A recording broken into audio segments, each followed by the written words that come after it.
So Mark, even though mindset is one of the pillars itself, it sounds like it's almost the foundation on which the other pillars are built. Absolutely.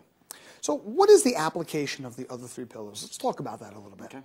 Well, I mean, when you look across nutrition, movement, and recovery, essentially each one of those pillars needs, just like mindset, to have an evaluation piece and then ultimately an educational piece, and then get them working this individualized system.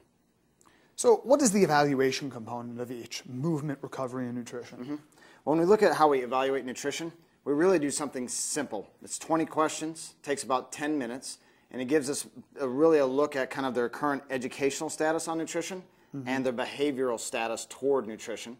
We come up with a simple score, almost like Gray Cook's functional movement screen, if you will, and that's a starting point for our educational program. Then each one of our clients goes through that process, get their weight, their body composition, body grid photos, what their goals are, how we need to tune them, if you will, like a car, we kind of tune them up, and then get them an individualized process from our chefs and culinary staff right into their supplementation plan, right into their performance plan. So that's kind of how we look at the evaluation around nutrition.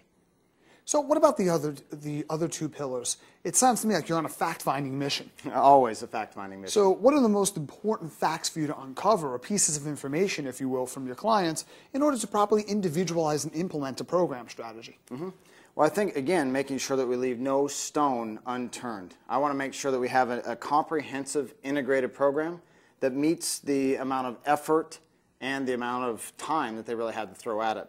So in nutrition, what we'll end up doing, the end result of this fact-finding mission, from when they wake up to when they go to bed, and tie in movement and recovery, is create a perfect day. Essentially, a perfect day is a very simple one-page sheet with check boxes of how to start building them new habits and new rituals around this new performance lifestyle.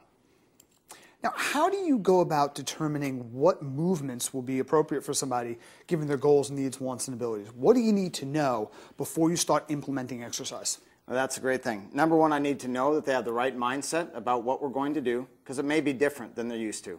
Secondly, we're going to evaluate nutrition. We're going to educate on nutrition. We're going to give them a great game plan, always in that order. Then when we get to this movement thing, the number one thing, evaluation. I want to know what they've been doing in the past. I want to know what's worked for them, but more importantly, I will not take a client unless I took them through Gray Cook's functional movement screen. I need to know in 10 minutes how the software is currently working so I can start to look at the bugs and the viruses that I need to clean up. The other part that we would not move forward without is a metabolic test, an IMET test, to be able to check their ability of their VO2, their lactate threshold, to create an individualized conditioning program. Those two elements together will at least ensure that we can accomplish our couple goals, which is number one, to decrease pain. The second is always to help prevent pain. And third is then ultimately to help them perform. Movement screen, conditioning, and then getting into the right movement patterns. That's really what it's all about, and that's where we have the most fun. Now, when you're working with an athlete, their job is their sport. Absolutely. Now, when you're working with a client, their job is something else, and they have more than one job. Sure. When they come home, they have a domestic responsibility, they have a professional responsibility, there's community responsibilities. So throwing exercise into the mix, it's not always that easy for the average person. What role does recovery play, and how does all the other factors out there affect how you put recovery into your program in here in the gym? Well, the number one thing, when you look at the needs analysis of people who are being successful and have a lot of demands, every day is a challenge, the game of life, if you will. Identify those, and you're going to find out I need to have the right mindset about approaching each day. I need to fuel for it. Ultimately, I need to train for it. And then it's obvious, just like their computers and their cell phones, they have to rest for it. So what we start to do is to say, how can you afford not to?